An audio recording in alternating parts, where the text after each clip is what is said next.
business ideas.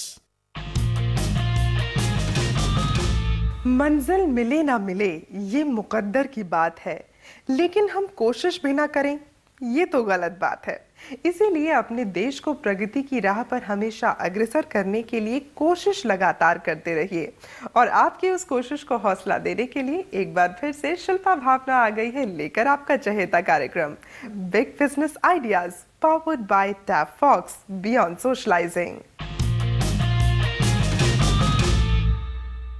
16 मई 2014 को पूरे भारतवासियों ने एक मत होकर पिछले 10 साल से चल रही सरकार का तख्ता पलट किया और वजूद में आई एक नई सरकार। देशवासियों ने इस सरकार को चुना एक बेहतर नेतृत्व की उम्मीद में।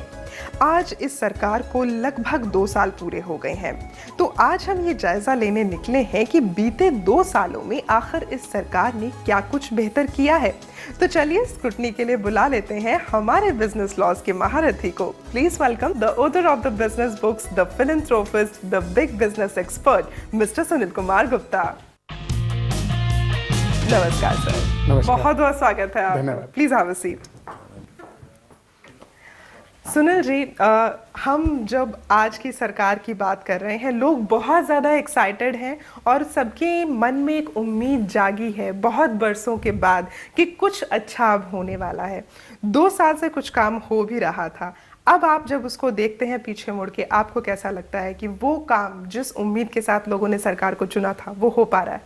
मुझे लगता है जिस उम्मीदों के साथ सरकार को चुना गया था जनता ने, उससे बहुत ज़्यादा बहुत बेहतर काम हो रहा है, क्योंकि ये सब बड़े इनिशिएटिव हैं जी। तो बड़े इनिशिएटिव को ग्राउंड पे आते आते समय लगता है। जैसे कि मैं कुछ खास बात बताना चाहूँगा यहाँ पे कि हमारे देश ऐसा नहीं था कि तरक्की नहीं कर रहा था, तरक्की कर रहा था, लेकिन उसमें तरक्की की जो तरीका था उसमें आम आदमी उस तरक्की का भागीदार नहीं था। हमारी जो इकॉनमी थी वो कैपिटल बेस इकॉनमी की तरफ बढ़ गई थी, जबकि आज पूरा संसार नॉलेज बेस इकॉनमी की तरफ है। तो वो चेंजेस लाने जरूरी थे, करप्शन को कंट्रोल करना जरूरी था। तो मैं बहुत सारी स्कीम है जो पिछले 2 सालों में लॉन्च हुई, लेकिन कुछ मुख्य स्कीम मैं बताना चाहूंगा आपको। जैसे डिजिटल इंडिया आया। डिजिटल इंडिया का सबसे महत्वपूर्ण काम है कि ये करप्शन खत्म करता है, क्योंकि सब कुछ ट्रांसपेरेंट है। आप सब कुछ ऑनलाइन अप्लाई कर रहे हैं जी, बिल्कुल। तो डिजिटल इंडिया एक बहुत बड़ा इनिशिएटिव है, जिसमें कि हमने सोचा कि हम 6 लाख विलेजेस को जोड़ेंगे और इनिशियली हमने सोचा कि 2.5 लाख पंचायत को उसमें जोड़ेंगे। तो इसी प्रकार से एक और योजना है जिसे हम बोलते हैं जन धन योजना, प्रधानमंत्री जन धन योजना जी। हमारे देश का जो एक ऐसा तबका था जो कि फाइनेंशियली अच्छी पोजीशन पे नहीं था, वो तबके के बैंक अकाउंट तक नहीं थे। तो जब उनके बैंक अकाउंट ही नहीं है तो इंक्लूसिव ग्रोथ होगी कैसे? और शायद कोई सोच भी नहीं रहा था इतने लंबे समय से उनके बारे में। एग्जैक्टली यही हो रहा था। योजना देखिए, 2 साल हुए, लॉन्च हुई, 21 करोड़ लोगों ने अकाउंट खोला। आप सोच सकते हैं, मतलब इतने लोग इंतजार कर रहे थे इस तरह की स्कीम का, और अभी और खुल रहे हैं 21 करोड़। और उस 21 करोड़ में से लगभग 12.87 करोड़ लोग ग्रामीण क्षेत्रों से हैं। तो ये एक ऐसी योजनाएं हैं जो बड़ी योजनाएं हैं। इसके साथ ही जो हमारा ये तबका था, उस तबके के पास क्या था कि उनके पास कोई इंश्योरेंस नहीं था। मान लीजिए एक अर्निंग मेंबर है, उसको कुछ हो गया तो खत्म परिवार जी। तो उसके लिए बीमा की 3 योजनाएं चलाई गई जो कि बहुत सक्सेसफुल हुई, जिसमें करोड़ों लोगों ने, किसानों को भी भागीदार बनाया गया है इस स्कीम में। इसमें फसल बीमा योजना उनके लिए अलग है, जो एक जीवन ज्योति योजना चलाई गई। जीवन ज्योति में आप इतने कम पैसों में 300 कुछ रुपए में आपका इंश्योरेंस होता है 2 लाख का। ब्यूटीफुल। और अगर एक्सीडेंटल की देखें हम तो सुरक्षा बीमा योजना चलाई गई, उसमें 12 रुपए में 2 लाख का बीमा। एक्सीडेंट में कुछ होता है तो आपके परिवार को मिलता है जी। तो ऐसी बहुत सारी योजना जी। एक मुद्रा योजना, जब तक आम आदमी कारोबार से नहीं जुड़ेगा, जब तक देश आगे नहीं बढ़ेगा, तो उसके लिए उन्होंने चलाई मुद्रा योजना जी। पहली बार हमारे देश में गरीब व्यक्ति को लोन मिलना शुरू हुआ बिगर गारंटी के, पहली बार। 60 साल के टेन्योर में किसी ने सोचा नहीं जी। तो इस तरह से बहुत सारी स्कीम है जी। तो स्कीम्स बहुत सारी है, लेकिन यहाँ पे मैं एक बात जरूर कहना चाहूंगी कि देखिए, एक वॉरियर जब जंग के मैदान में जाते हैं फतेह पाने के लिए, तो सिर्फ एक वॉरियर का अच्छा होना या सिर्फ एक अच्छे नेता का होना काफी नहीं है। उनके जो सेनानी हैं उनको भी सशक्त होना पड़ेगा। और आज के समय में जब हम मोदी सरकार की बात करते हैं तो इनके सेनानी भी उतने ही सशक्त हैं। उनमें से एक को आज हमने बुलाया, उनको यहाँ पे आमंत्रित कर लिया जाए जी। बेशक। दोस्तों, आज के हमारे मेहमान एक ऐसे व्यक्तित्व हैं जिनके बारे में मैं बिल्कुल कह सकती हूं कि आप दलित भाई बहनों के जीवन को उभारने वाला वो सितारा है जो कि हमेशा से समाज के साथ जुड़कर देश को सुदृढ़ बनाने के लिए कार्यरत रहे हैं। और आज हम आपसे जानने की कोशिश करेंगे कि बीते 2 सालों में आपके मंत्रालय ने क्या कुछ खास किया है। Please welcome honourable minister of state for ministry of social justice and empowerment, government of India, Shri Ramdas Athawale. नमस्कार सर। नमस्कार, जय स्वागत हिंद, है जय आपका। भारत। नमस्कार। चलो, जय हाय। हिंद। रामदास सर, आपले स्वागत आहे आज के कार्यक्रम अच्छा, में। हाँ, मराठी में आपने अच्छा स्वागत किया। ये मराठी आपको अच्छी आती है? नहीं, मैंने सिर्फ इतना सेंटेंस सीखा था आपको स्वागत करने के लिए। सर, आपसे जरूर हम जानना चाहेंगे कि अब 2 साल हो गए हैं सरकार को, काफी काम आगे हो रहा है, जो जैसा कि आपने अभी जिक्र किया सुनील जी है कि लोगों की जो उम्मीद थी वो कहीं ना कहीं अब पूरी होती हुई नजर आ रही है। आपका जो मंत्रालय है सोशल जस्टिस एंड एम्पावरमेंट, ये भी लोगों से डायरेक्टली लिंक होता है, तो आप किस तरह से देखते हैं कि आपके मंत्रालय ने जो काम किया है वो आगे बढ़ रहा है, कहीं ना कहीं इन 2 सालों में अच्छा आगे बढ़ा है और आगे के लिए भविष्य अच्छा है? नहीं तो ऐसा है कि जो मतलब नरेंद्र मोदी की जो सरकार है, इस सरकार ने 2-2.25 साल में मतलब कांग्रेस ने जितना काम नहीं किया था उससे 10 गुना ज़्यादा काम उन्होंने कर दिया है। 2 साल में करके दिखाया। कांग्रेस ने भी कुछ नहीं किया था, ऐसा नहीं है। मतलब राजीव गांधी के टाइम पर मतलब ये नई टेक्नोलॉजी स्वीकारी, फिर मोबाइल, इंटरनेट, ये सब मतलब आ गया है, तो मतलब लेकिन उसके बावजूद भी और अभी नरेंद्र मोदी जी सत्ता में आने के बाद जिस तरह गुप्ता जी ने बताया, जो डिजिटल इंडिया है, जनधन योजना है, स्वच्छता अभियान है, जी। बैंक में अकाउंट खोलने के संबंध में हर एक आदमी को मतलब विश्वास पैदा हो चुका है जी। और आम आदमी के लिए भी मतलब एकदम पूरा कल्याण होगा नहीं, एकदम महंगाई भी कम नहीं हो रही है, लेकिन उसके लिए भी सरकार की कोशिश है। मतलब अपना जीडीपी पे बढ़ गया है, अच्छा हो रहा है और ईज ऑफ डूइंग बिजनेस में हम काफी आगे पहुंचे हैं, हमारी रैंकिंग काफी आगे बढ़ गई है उसमें। हाँ, मतलब बढ़ गए, मतलब काम कर रहे, लेकिन अभी एकदम सभी लोगों का समाधान होने का मतलब 60 साल में कांग्रेस ने भी कोशिश की, लेकिन वो लोगों का समाधान नहीं कर पाए। तो 2.5 साल में जितना भी हो सकता है, नरेंद्र मोदी खुद चाहते हैं जी, देश का कल्याण हो, देश के दलित हो, आदिवासी हो, अल्पसंख्यक हो या उच्च वर्णीय लोग भी हो, कोई भी हो, सबका कल्याण, बेरोजगार नौजवान है, मतलब सब महिलाएं, सबका कल्याण होना चाहिए। इसके लिए उनकी कोशिश जारी है जी। और स्लोली साइलेंटली लोगों को रिजल्ट दिखाई देगा। मतलब और भी नरेंद्र मोदी को 10 साल अगर मिलेंगे तो 10 साल में मुझे लगता है कि इंडिया और भी बहुत आगे जाएगा। बिल्कुल। और जो आपने एक बड़ी खास बात कही थी कि लोगों का विश्वास जीतना वो बड़ा इंपॉर्टेंट रहता है, और इस सरकार ने कहीं ना कहीं वो किया है, लेकिन उस विश्वास को जो उनके मन में जागा है उसके साथ साथ एक कुछ उम्मीदें भी हैं, तो हम चाहेंगे कि वो आप तक जरूर पहुंचा ही रहे।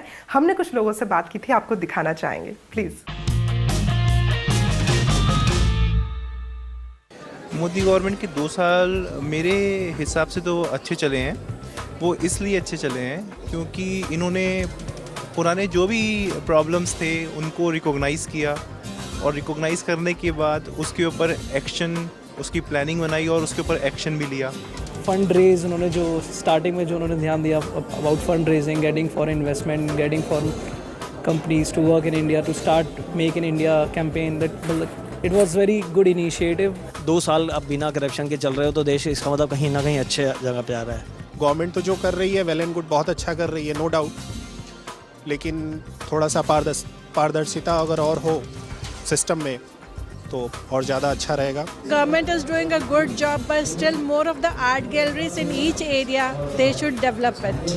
जितनी भी स्कीम्स बन रही हैं मोदी सरकार की बहुत अच्छी बन रही हैं एंड रियली अप्रिशिएटिंग, बट हमें लग रहा है शायद फ्यूचर पॉइंट ऑफ व्यू से तो बहुत अच्छा है, बट आज करंट सिनेरियो जो है, करंट सिनेरियो में जो आम आदमी है, जैसे जो आम पब्लिक है, जो हम लोग हैं, हम लोग जो फेस कर रहे हैं, हमें अभी इतनी सेटिस्फेक्शन नहीं मिल रही इससे, क्योंकि क्या क्या डायरेक्ट उसका कोई भी इम्पैक्ट हम लोगों के ऊपर नहीं पड़ रहा है। तो जो एक आम आदमी है उसके ऊपर डायरेक्ट इम्पैक्ट है इन स्कीम्स का जो भी लाई जा रही हैं सरकार से, ये लोगों के मन में एक है बात। नहीं, भी ऐसा है कि डायरेक्ट जो इम्पैक्ट है, ये इम्पैक्ट के लिए थोड़ा टाइम लगेगा, लेकिन तो भी कुछ भी डायरेक्ट इम्पैक्ट नहीं, ऐसा नहीं है। अभी मतलब जिस तरह जो विषय है कि भाई लोगों तक मतलब सरकार का पैसा कैसा पहुंचे, बिल्कुल, जब ये सबसे इम्पोर्टेंट है। हाँ, तो जिस तरह राजीव गांधी के टाइम पर उन्होंने बोला था कि भाई जो 100 पैसे का 1 रुपया होता है, लेकिन वो 100 पैसा नीचे पहुंचना चाहिए, लेकिन 15 पैसा ही पहुंचता है। तो ऐसा नहीं होना चाहिए। मतलब यहाँ अगर हम 100 पैसा मंजूर करते हैं तो उसमें से उस आदमी को 80-85 पैसा मिलना ही चाहिए। 10-15 पैसा ट्रांसपोर्टेशन है, बीच में सब मतलब कुछ पैसा उसका एक प्रोसेस है उसमें लग जाता है। आज भी गांव में जो गरीब लोग हैं वो भूखे रहते हैं, आज भी भूखे रहते हैं। तो इसीलिए अपने देश की इकोनॉमी जो है ये इकोनॉमी ऊपर के आदमी को ऊपर उठाने वाली नहीं होनी चाहिए, लेकिन अगर नीचे के आदमी को अगर ऊपर लाना है तो ऊपर के आदमी को थोड़ा नीचे लाना पड़ेगा जी। और वैसे भी जब हमें किसी को उठाना है तो अपना हाथ देने के लिए थोड़ा तो झुकना पड़ेगा ही। सुनील जी, आपसे जानना चाहूंगी, जितनी स्कीम्स आई हैं आप ऐसे नहीं देखते इसको कि शायद वो सभी बड़े बड़े एंटरप्रेन्योर्स को आगे बढ़ाने के लिए आई हैं या सब बिजनेस से रिलेटेड आई हैं, एक आम इंसान को जोड़ने वाली चीज शायद नहीं है उसमें? आप क्या कहते हैं? नहीं, मेरा कहना बिल्कुल अलग है। मैं 2 बात कहना चाहूंगा। पहली बात ये कहना चाहूंगा कि ऐसा नहीं है कि लोगों को नहीं पता लग रहा कि क्या स्कीम आ रही है। 21 करोड़ अकाउंट खुले, 21 करोड़ तो मतलब 21 करोड़ लोगों को पता लगा कि मेरा अकाउंट खुला और डायरेक्ट सब्सिडी उनके अकाउंट में जानी शुरू हो गई, तो मतलब उनको पता लग रहा है कि मेरे अकाउंट में आ रही है। ये ठीक है कि जो मिडिल क्लास है, मिडिल क्लास के ऊपर इतना इम्पैक्ट नहीं आया, लेकिन जो हमारी लोअर क्लास है, जो सबसे पहले जिसको उठाना जरूरी था, उनके ऊपर इम्पैक्ट आ गया है और उनको पूरा महसूस भी हो रहा है कि हमें फायदा मिल रहा है।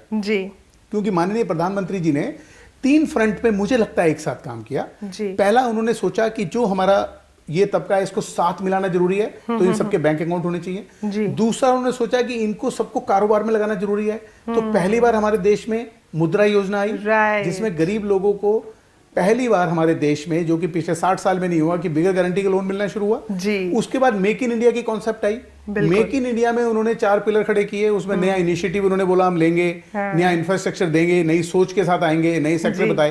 तो एक तरह से जो नए सेक्टर उन्होंने बताए, मेक इन इंडिया में काम करने के लिए सबके लिए है। एक जो छोटा फूड प्रोसेसिंग का यूनिट लगाना चाहता है या एक छोटी प्रिंटिंग प्रेस लगाना चाहता है, उससे लेकर के मेक इन इंडिया में आप पावर हाउस भी लगा सकते हैं 1000 वाट का, तो वो सबके लिए बनाया। तो इम्पैक्ट आ रहा है, सबके ऊपर आ रहा है। मुझे लगता है कि गरीब लोगों के और आम इंसान को ज्यादा बेनिफिट मिल रहा है। नहीं, उसमें जो आपने बताया कि मोदी जी ने बीच में अनाउंस किया था कि देश भर में 1,25,000 बैंक के ब्रांचेस है जी। एक बैंक ने 2 आदमी को लोन देना चाहिए। स्टैंड अप इंडिया के एक आदमी शेड्यूल कास्ट का हो और एक आदमी महिला हो, तो मतलब 2.5 लाख लोगों को हर एक बैंक पर बंधन कर। तो ऐसी कई योजनाएं कि जिस तरह गुप्ता जी बता रहे हैं कि लोगों तक पहुंच रही है। जब मैंने मंत्री पद का कार्यभार संभाला तब मैंने बोला कि मेरे मंत्रालय का नाम है social justice and empowerment. Empowerment का मतलब है इकोनॉमिकल जस्टिस, सोशल जस्टिस के साथ साथ इकोनॉमिकल जस्टिस सबसे जरूरी है। रामदास जी, आपका जो स्टाइल ऑफ वर्किंग है, इससे बहुत सारे लोग काफी इंस्पायर्ड हैं, because you are one of those people जो शायद सिर्फ अपने बारे में नहीं सोचते हैं, लेकिन समाज के लिए भी काम करने के लिए हमेशा तत्पर रहते हैं। हमने कुछ लोगों से बात की थी, वो आपको दिखाना चाहेंगे हम, प्लीज। अक्सर ऐसा होता है कि नेताजी जो होते हैं मिलते नहीं है, मिलना पसंद नहीं करते आम पब्लिक से, लेकिन रामदास अठावले जी की एक खास बात है कि वो सबसे मिलते हैं। रामदास अठावले जी गरीबों के बारे में बहुत ज़्यादा चिंतित रहते हैं और जितना वो कोशिश होती है कि वो 20 से 22 घंटे काम करते हैं। प्रधानमंत्री मोदी जी ने बहुत अच्छा डिसीजन लेकर के गरीबों, दलितों और जिनको सामाजिक न्याय नहीं मिल रहा है उनके लिए एक अच्छा कद्दावर नेता चुना है जो सही डिसीजन ले सकता है। तो सर, इतनी क्षमता कहाँ से जुटा पाते हैं आप काम करने की? ऐसा है कि मैं बाबा साहब अम्बेडकर जी का फॉलोअर हूँ।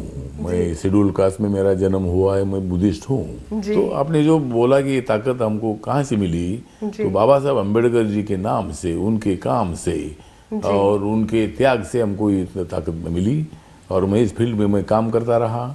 और नरेंद्र मोदी जी ने मुझे मौका दिया। मैं उसी दिन पहली बार जब मुझे बोलने का मौका मिला तो मैं बोला था कि कांग्रेस वालों ने तो मुझे 10 साल तक धोखा दिया, लेकिन 2 साल में नरेंद्र मोदी जी ने मुझे मंत्री पद का मौका दिया।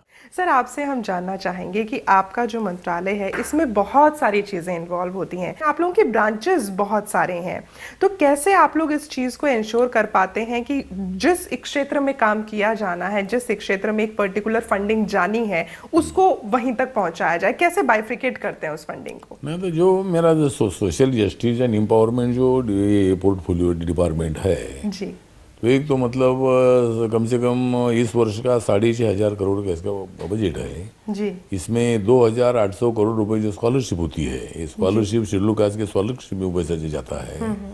मेरा मंत्रालय है ये शेड्यूल कास्ट, PJNT, OBC जी, और डिसेबल्ड, जी, उनको भी मतलब मदद करने के लिए हमारा मंत्रालय कोशिश करता है। जी, जो फॉरेन स्कॉलरशिप है वो भी हमारे मंत्रालय के माध्यम से जो शेड्यूल कास्ट के स्टूडेंट है, जी, जो अमेरिका हो, लंदन हो या पेरिस हो या और भी कई चाइना हो जो जाना चाहते हैं, जी, उनको 20 लाख, 30 लाख, 40 लाख, 50 लाख स्कॉलरशिप हमने देते हैं।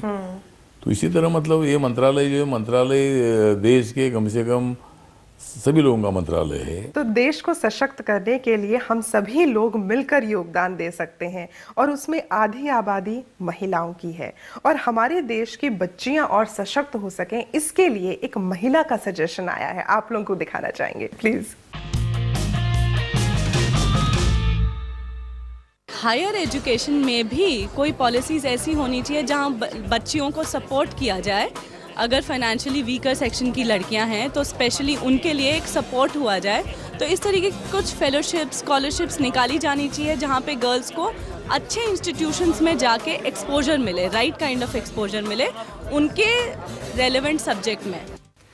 आपसे जानना चाहूँगी सुनील जी कि इस तरह की कोई स्कीम बच्चियों के लिए, अगर हम पिछले 2 साल में बात करें, क्या कुछ उभर के आ रही है? बैंक से लोन की भी मदद मिलती है, इस तरह की चीज़ आप बीते 2 सालों में देख पाए हैं? देखिए, लोन की स्कीम तो अभी सरकार ने अमेंड की है कि जो भी एजुकेशन लोन है उन सब एजुकेशन लोन में सरकार ने उसकी गारंटी ले ली है, जिससे कि जो बैंक पहले छोटे लोन नहीं दे रहे थे कि अगर मान लीजिए 4 लाख से नीचे का लोन है, वो लोन लेने में कठिनाई करते थे, तो वो सब लोन देने लगे हैं। हाँ। तो एजुकेशन लोन मिलने में हमारे देश में कोई दिक्कत नहीं है जी। कोई भी वर्ग का आदमी हो या कन्या हो तो अगर वो उच्च शिक्षा लेना चाहती है तो उनको लोन जरूर मिलता है जी। और स्कॉलरशिप की बहुत सारी स्कीम है, अलग अलग जी, अलग अलग क्षेत्र में है। वो उस क्षेत्र में अगर आप कुछ अच्छा काम, कुछ अच्छे कोई एजुकेशन लेने की कोशिश करते हैं तो उसके लिए स्कीम है, तो उसके लिए स्कीम है और उनका पूरी तरह से लाभ भी उठाया जा सकता है। सर, आपसे जानना चाहेंगे कि समाज को, जैसा कि आपने बोला कि इकोनॉमिक एम्पावरमेंट देनी जरूरी है, तो वो जो इकोनॉमिक एम्पावरमेंट है वो शायद तभी आ सकती है जब हर किसी के पास रोजगार हो।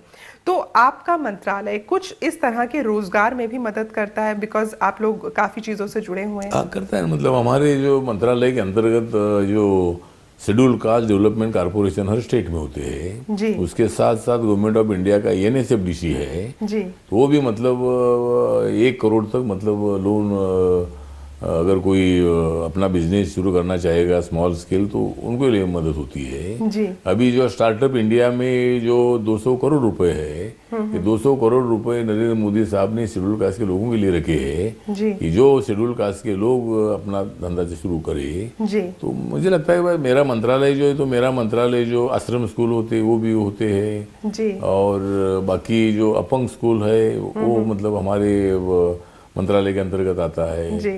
तो मतलब जो हैंडीकैप लोग हैं, अभी हैंडीकैप लोगों को आधार की और सहारे की आवश्यकता होती है, तो सहारा देने का काम सरकार जरूर कर रही है। पहले भी सरकार ने कुछ किया है, अभी भी सरकार कर रही है मंत्रालय के माध्यम से। हर एक आदमी को नौकरी नहीं मिल सकती, इसीलिए हमारे बच्चों ने भी ये विचार करना है कि मैं मेरा बिजनेस शुरू करूँ, मेरे बिजनेस के माध्यम से मैं 10, 20, 50, 100 लोगों में रोजगार दे दूँ, तो ऑटोमेटिकली बेरोजगारी भी खत्म हो जाएगी और वो भी इकोनॉमिकल पावरफुल हो जाएगा। तो इसके लिए जरूर मेरा मंत्रालय कोशिश करेगा जी। तो एंटरप्रेन्योरशिप पे भी काफी काम किया गया है पिछले 2 सालों में, कुछ आंकड़ों पर रोशनी डालना चाहेंगे आप?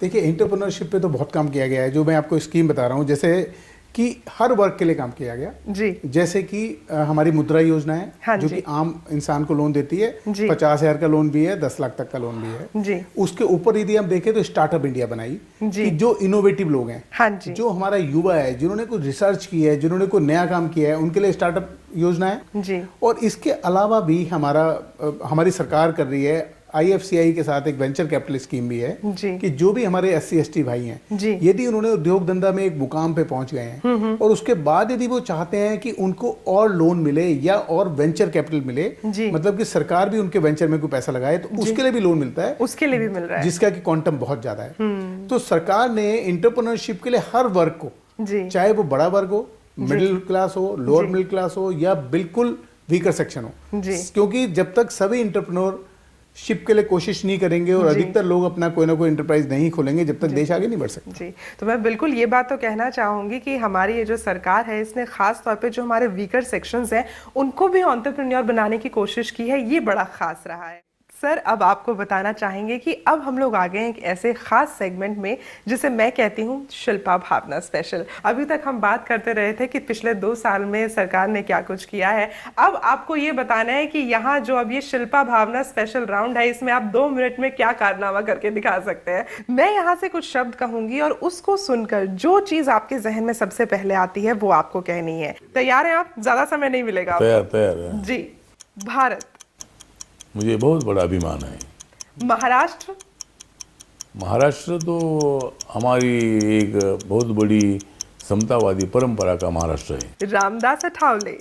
मेरा नाम है रामदास अठावले, लेकिन मैंने बहुत सारे लोगों को दूर दूर पाठोले हैं लेकिन मेरे मन में मैंने जय भीम और जय भारत के नारे को साठोले, मतलब हमारे मराठी में बोलते हैं, क्योंकि मेरा नाम है रामदास अठावले। इन्हीं शब्दों के साथ मैं आपने हमें यहाँ बुलाया, इसलिए मैं बिगनेस आइडियाज मतलब BBI मतलब BBI जो है, तो ये यहाँ आपने मुझे यहाँ बुलाया, इसलिए मैं आपका धन्यवाद करता हूँ। और भारत को बलशाली बनाने की हम जरूर कोशिश करेंगे। जय भीम, जय Bharat. Thank you so much for coming here sir. हमारे पास बिग बिजनेस आइडियाज की तरफ से आपके लिए ये छोटा सा तोहफा। Thank you so much for coming. नहीं क्या जरूर नहीं क्या, कुछ किताबें हैं सर, आप पढ़ेंगे, आपको बहुत अच्छा लगेगा।